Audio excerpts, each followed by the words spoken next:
welcome you all to our new video. Okay guys, in our previous video we have learned about remainder theorem, factor theorem, means some concepts of polynomials. Okay, so this is our new video, and in this video we will read about factorization of polynomials. Okay, हम इस video में पढ़ेंगे factorization of polynomials के बारे में. ठीक है, तो फैक्टराइजेशन ऑफ पॉलिनोमियल्स हम लोग 5 टाइप्स से कर सकते हैं. ठीक है, फैक्टराइजेशन ऑफ पॉलिनोमियल हम लोग 5 टाइप्स से कर सकते हैं. पहला टाइप होता है bye taking out the common factor. ठीक है, इसमें कॉमन फैक्टर निकाल के फैक्टराइज करते हैं. दूसरा होता है बाय फैक्टर थ्योरम. इसमें फैक्टर थ्योरम का यूज करके फैक्टराइजेशन होता है, या फिर और डिटेल में भी बताते हैं. थर्ड है मिडिल टर्म स्प्लिटिंग. फोर्थ आता है बाय यूजिंग आइडेंटिटीज. आपको कुछ आइडेंटिटीज दी रहेंगी, उनके हेल्प से आपको पॉलिनोमियल को फैक्टराइज करना पड़ेगा. ठीक है, और फिफ्थ आता है last but not the least bye completing the square. Okay, ये हमारे 5 टाइप्स हैं जिनसे हम फैक्टराइजेशन ऑफ पॉलिनोमियल्स करते हैं. ठीक है, इसमें से ये जो फर्स्ट और सेकंड है इनको हम पढ़ेंगे इस वीडियो में. ठीक है, उसके बाद मिडिल टर्म स्प्लिटिंग और कंप्लीटिंग द स्क्वायर इसको पढ़ेंगे अपने नेक्स्ट वीडियो में. और उसके बाद जो ये बाय यूजिंग आइडेंटिटीज आता है इसको हम पढ़ेंगे उसकी भी नेक्स्ट वीडियो में.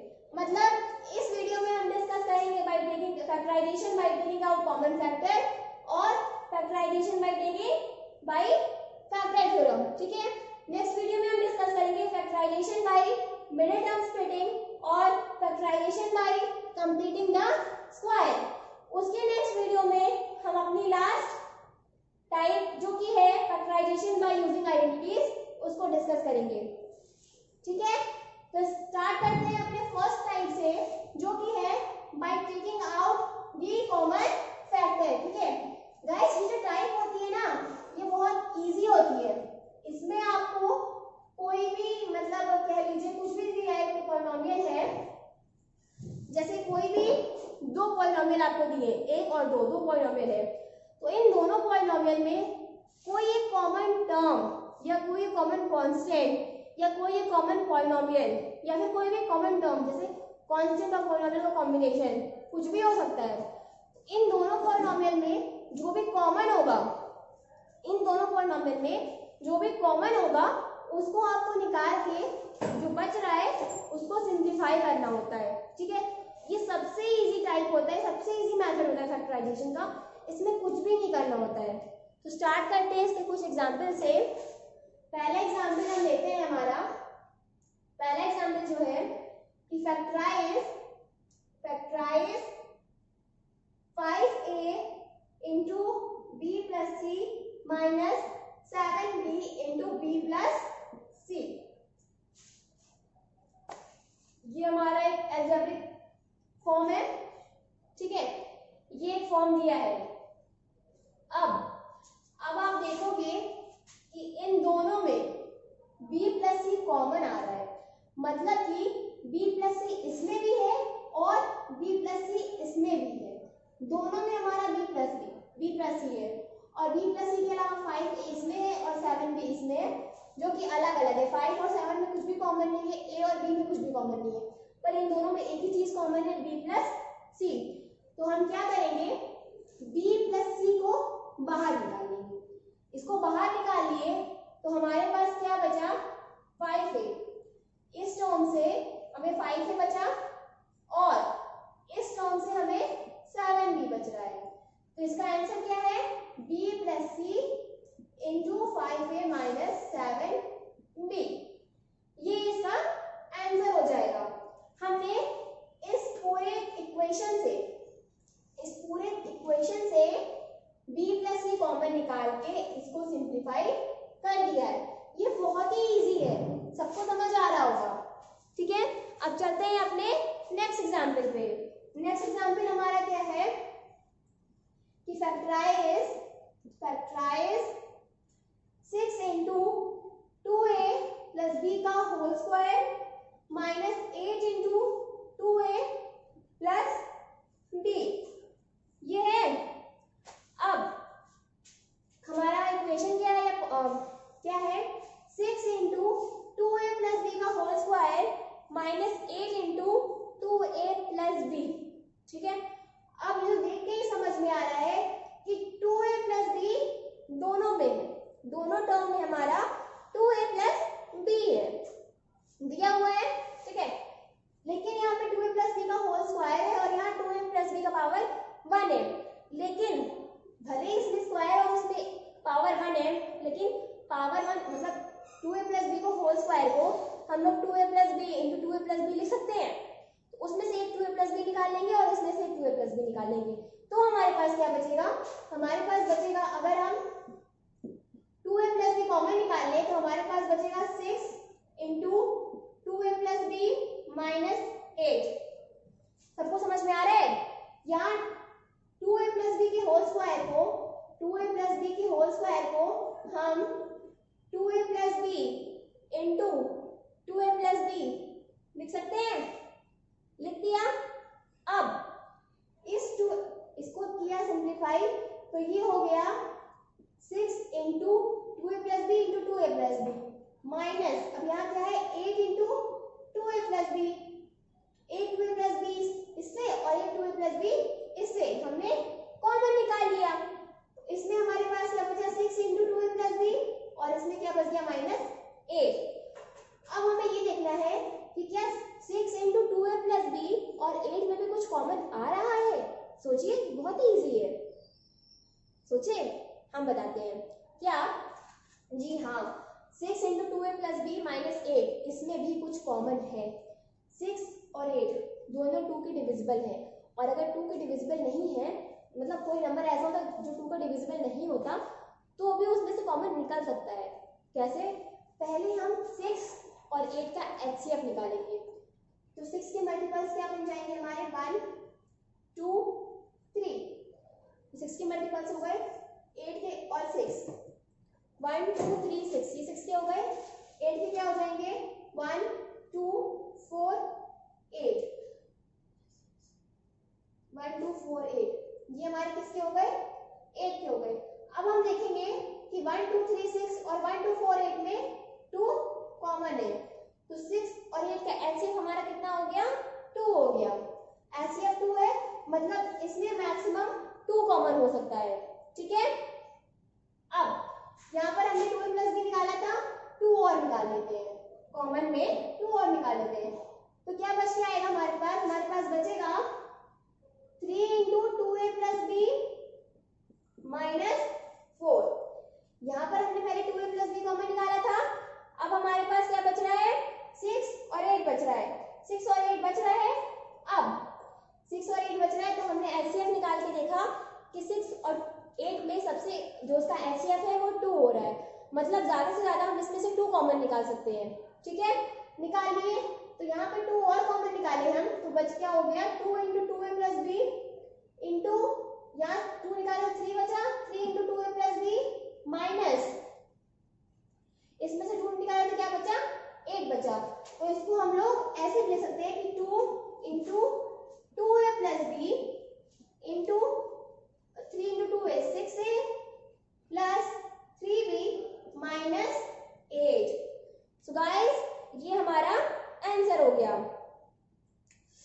ओह sorry, here we get 4। Okay, so guys, ये हमारा आंसर हो गया, ये हो गया। तो ये सेकंड फॉर्म था। अब कुछ और एग्जाम्पल देखते हैं। तो आप देख रहे होंगे कि ये मैंने जो दोनों एग्जाम्पल बताए ये बहुत ही इजी थे। सिंपली बस दोनों के टर्म्स में से जो दोनों अलजेब्रिक इक्वेशंस दिए हैं, दोनों अलजेब्रास में से हमें कॉमन टर्म्स को बाहर निकालना है और वो सिंप्लीफाई हो जा रहा है इजीली, ठीक है, वो सिंप्लीफाई हो जा रहा है इजीली। अब चलते हैं नेक्स्ट एग्जाम्पल पे। नेक्स्ट एग्जाम्पल हमारा है कि factorise 8xy cube plus 12x square y square. ये हमारा नेक्स्ट क्वेश्चन है। हमें क्या करना है, फैक्टराइज करना है 8xy³ प्लस 12x² y², ठीक है। तो सबसे पहले देखते हैं 8 और 12 में क्या कॉमन है। 8 और 12 में कॉमन निकालने के लिए हमें उसका HCF निकालना होगा। तो पहले 8 के फैक्टर्स देख लेते हैं। 8 के फैक्टर्स हमारे हो जाएंगे 1, 2, 4 और 8, ठीक है। अब 12 के फैक्टर्स देखते हैं। 12 के फैक्टर्स हमारे क्या होंगे 1, 2, 3, 4, 6 और 12, ठीक है। इतना तो सबको समझ में आ रहा होगा, तो बहुत बेसिक है। अब 8 के फैक्टर्स और 12 के फैक्टर्स में 4 हमारा कॉमन आ रहा है। उससे बड़ी कोई भी ऐसी फैक्टर नहीं है जो दोनों में कॉमन हो। 4 के बाद इसमें 8 है और इसमें 6, 12 है, दोनों कॉमन नहीं है। सबसे हाईएस्ट नंबर जो दोनों में कॉमन है वो क्या है 4 है। तो इसका मतलब हम इन दोनों में से पहले 4 कॉमन निकाल सकते हैं। 4 कॉमन निकालिए 8 और 12 में से। अब बात करते हैं xy की। ये जो पहला टर्म है 8xy³ 8xy³ है, इसमें क्या है x की पावर 1 है और इसमें x की पावर 2 है, ठीक है। ये x की पावर 2 है, मतलब इसको हम लोग x इंटू x ऐसे लिख सकते हैं। लिख लिया, मतलब इसमें x इंटू x है और इसमें सिर्फ x है। एक x हम कॉमन ले सकते हैं, एक x कॉमन ले लिया। अब अगर y की बात करें 8xy³ में y³ है, y³ है मतलब y 3 टाइम मल्टीप्लाइड है और 12x² y² में y² है मतलब y 2 बार मल्टीप्लाइड है। तो हम y² को कॉमन ले सकते हैं, y² को कॉमन ले लिया। अब क्या बचता है हमारा, क्योंकि हम 8 में से 4 निकाल चुके हैं, बचेगा 2, x तो बाहर आ गया है। यहाँ y³ में से y² निकला है, बचेगा y प्लस 12 में से 4 निकला 3, x² में से x गया x और y² का y² बाहर आ गया। मतलब हमारा आंसर क्या हुआ 4xy² into 2y plus 3x। इसको फैक्टराइज करने पे ये हमारा आंसर आया, ठीक है। आई होप सब आपको समझ में आया होगा।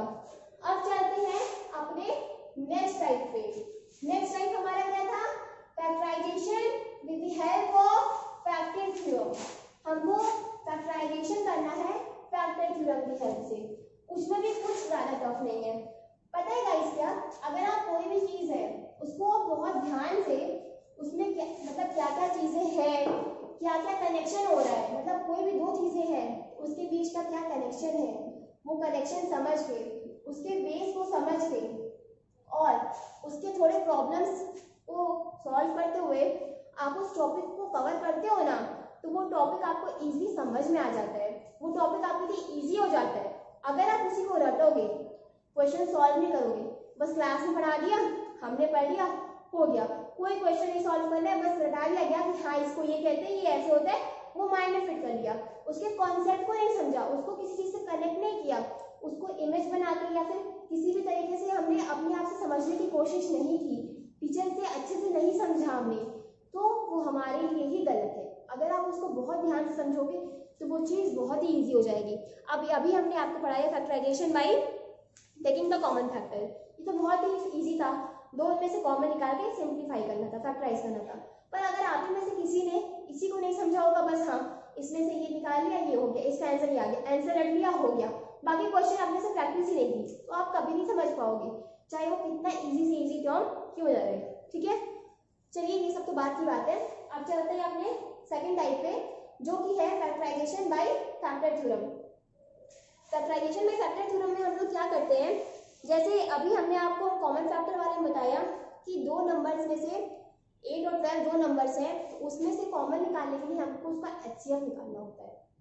दो नंबर्स है उनका कॉमन निकालने के लिए हमको उसका HCF निकालना होता है, ठीक है।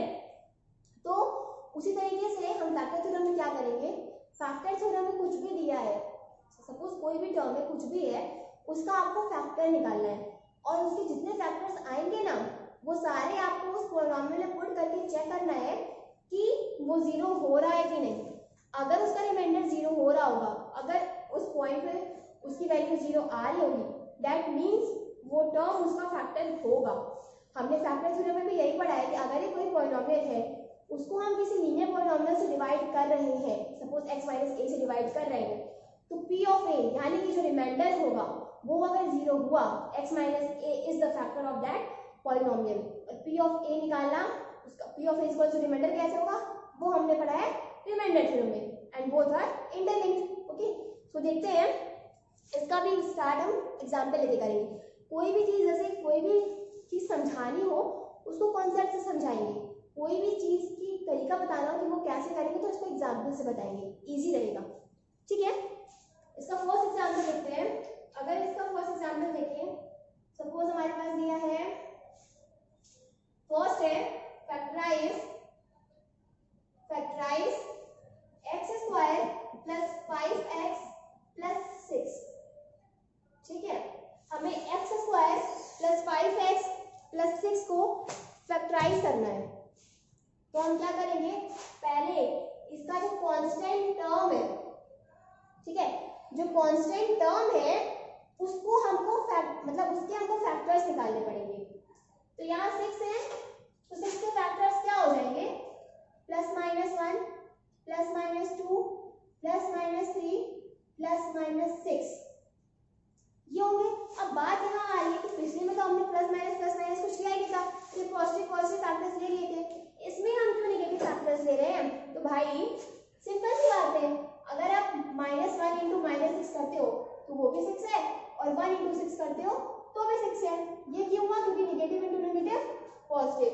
उसी तरह -2 इंटू -3 करते हो तो 6, और 2 इंटू 3 करते हो तो भी 6। समझ में आ रही है, इसीलिए हम लोग नेगेटिव और पॉजिटिव दोनों फैक्टर्स लेते हैं, पर common bye taking out common में ऐसा नहीं करते हैं, इसमें ऐसा करेंगे। ठीक है, समझ में आ रही है सबको। ठीक है, तो अब इसके हमें कितने फैक्टर्स मिल गए, 2 4 6, मतलब इसके हमें 8 फैक्टर्स मिल गए। अब सबको एक एक बार पुट करके इस पॉलिनोमियल में चेक करते हैं। पहले चलते हैं p ऑफ 1 पे। सपोज p ऑफ x हमारा है x square plus 5x plus 6, ये दिया है। अब अगर p ऑफ 1 करें तो वो हमारा क्या हो जाएगा, 1 का स्क्वायर प्लस 5 इंटू 1 प्लस 6, ये होगा हमारा। अब इसकी वैल्यू क्या हो जाएगी, 1 प्लस 5 प्लस 6 इक्वल्स, मतलब ये नॉट इक्वल टू 0 है। इसका मतलब p ऑफ 1 इसका फैक्टर नहीं होगा, that means x minus 1 is not the factor. ठीक है ना, कोई भी टर्म, कोई भी लीनियर पॉलिनोमियल, किसी भी पॉलिनोमियल का फैक्टर कब होता है, जब p ऑफ a की वैल्यू 0 आती है, यानी p ऑफ a यानी कि रिमाइंडर 0 आता है। पर यहाँ रिमाइंडर 0 नहीं आ रहा है, कितना आएगा, 6 7 12 आएगा। वही अगर हम p ऑफ -1 देखते हैं, p ऑफ -1 करते हैं तो -1 का whole square plus 5 into -1 plus 6, कितना हो जाएगा, 1 माइनस 5 प्लस 6, ये भी नॉट इक्वल टू 0 हो रहा है, क्योंकि ये इसकी आंसर 2 आ रही है। ठीक है, उसी तरह हम लेते हैं p ऑफ 2 लेंगे तो हो जाएगा 2 का square plus 5 into 2 plus 6 equals to 4 plus 10 plus 6, ये भी नॉट इक्वल टू 0 आ रहा है, क्योंकि सब पॉजिटिव में कुछ घटेगा ही नहीं। p ऑफ -2 की बात करें, अगर p ऑफ -2 की हम बात करते हैं तो हमारे पास क्या होगा, -2 का स्क्वायर प्लस 5 इंटू -2 प्लस 6, क्या हो जाएगा, 4 माइनस 10 प्लस 6, ये 0 आ रहा है। क्यों, क्योंकि 6 प्लस 4 10, 10 माइनस 10 0, ये हमारा 0 हो रहा है। इससे क्या हम कह सकते हैं कि p ऑफ -2 की वैल्यू 0 आ रही है, यानी कि x प्लस 2 फैक्टर होगा।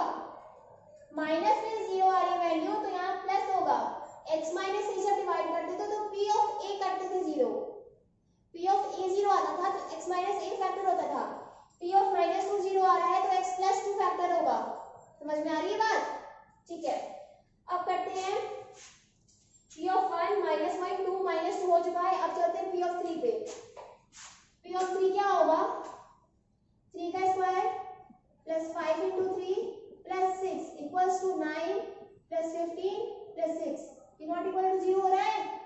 एडिशन बहुत इजी भाई, आता ही होगा सबको, जाहिर सी बात है। अब p ऑफ -3 पे चलते हैं, -3 का whole square plus 5 into -3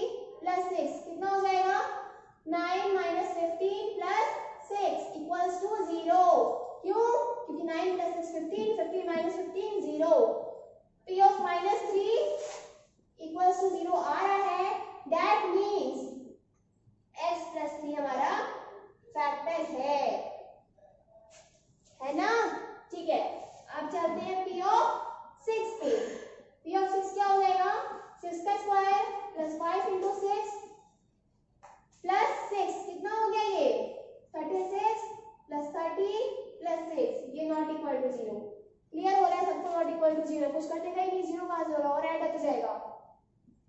p of -6 करें अगर तो -6 का स्क्वायर प्लस 5 इंटू -6 प्लस 6 कितना हो जाएगा 36 -30 प्लस 6, ये भी नॉट इक्वल टू 0। हमने सारी वैल्यूज पुट करके देख ली है, सिर्फ दो वैल्यू पे 0 आ रहा है, p ऑफ -2 पे और p ऑफ -3 पे।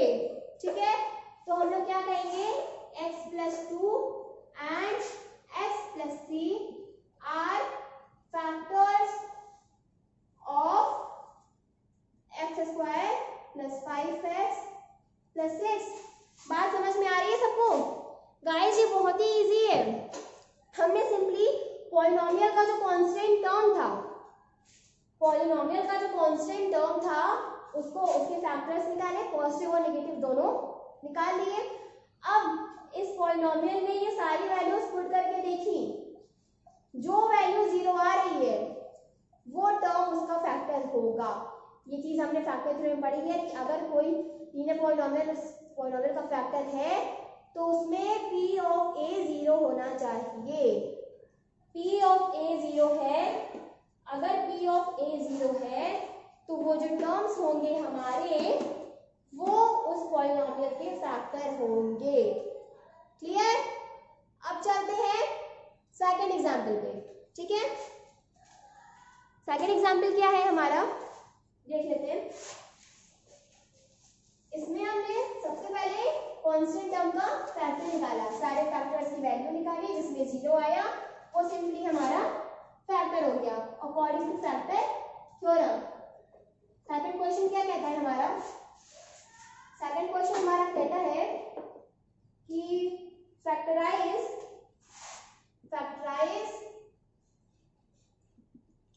x cube plus x square minus 17x plus 15। ठीक है, सेकंड क्वेश्चन क्या है, factorise x cube plus x square minus 17x plus 15। दिख रहा है सबको? अब इसमें कांस्टेंट टर्म क्या है 15 है, कांस्टेंट टर्म हमारा 15 है, तो हम 15 के फैक्टर्स निकालेंगे। 15 के फैक्टर्स क्या होंगे, plus minus 1 plus minus 3 plus minus 5 और प्लस माइनस 15। माइनस क्यों लिया है हमने, क्योंकि माइनस 1 इंटू माइनस 15 भी 15 होता है और माइनस 3 इंटू माइनस 5 भी हमारा 15 होता है। क्लियर सबको? पिछले क्वेश्चन में और अच्छे से बताया था मैंने ये चीज, जो हमने पॉजिटिव और नेगेटिव दोनों फैक्टर्स क्यों लेते हैं। ठीक है, सॉल्व करते हैं। तो अगर p of x x cube plus x square minus 17x plus 15 है तो p ऑफ 1 लेते हैं पहले। क्या हो जाएगा, 1 का क्यूब प्लस 1 का स्क्वायर माइनस 17 इंटू 1 प्लस 15। ये होगा, ये हो रहा है, क्या हो जाएगा 1 प्लस 1 माइनस 17 प्लस 15, ये इक्वल्स टू 0 हो रहा है। क्यों? क्योंकि हम देख रहे हैं कि हमारा 15 प्लस 116 प्लस 117 माइनस 17 कितना हो गया 0। इससे क्या पता चला कि x माइनस 1 हमारा फैक्टर है, x माइनस 1 हमारा फैक्टर है।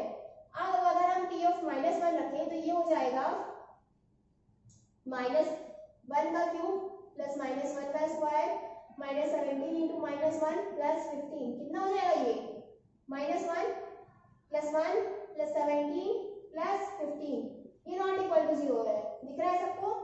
अब p ऑफ 3 लेते हैं, अगर p ऑफ 3 लेते हैं अगर, गाइस ये हो जाएगा माइनस 3 का क्यूब प्लस माइनस 3 का स्क्वायर माइनस 3 का क्यूब प्लस माइनस 3 का स्क्वायर माइनस 17 इंटू 3 का क्यूब प्लस, यहाँ पे सॉरी यहाँ माइनस 3 होगा, यहाँ 3 लिया है, 3 का क्यूब प्लस 3 का स्क्वायर माइनस 17 इंटू 3 प्लस 15। ये कितना हो जाएगा 27 plus 9 minus 51 plus 15।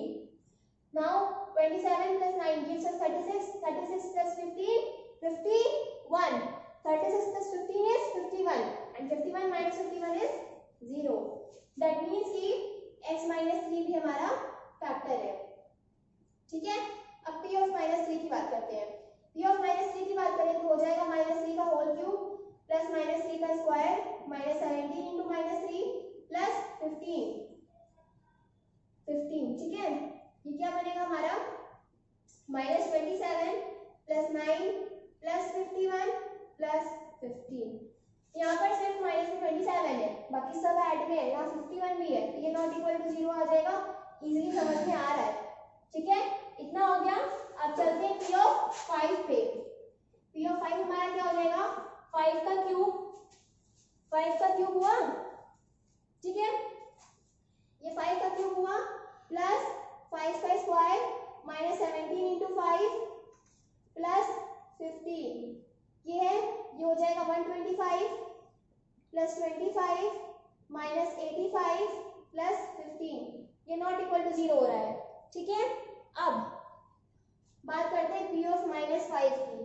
P of -5 की बात करें तो -5 का होल क्यूब प्लस -5 का स्क्वायर -17 इंटू -5 प्लस 15, ठीक है।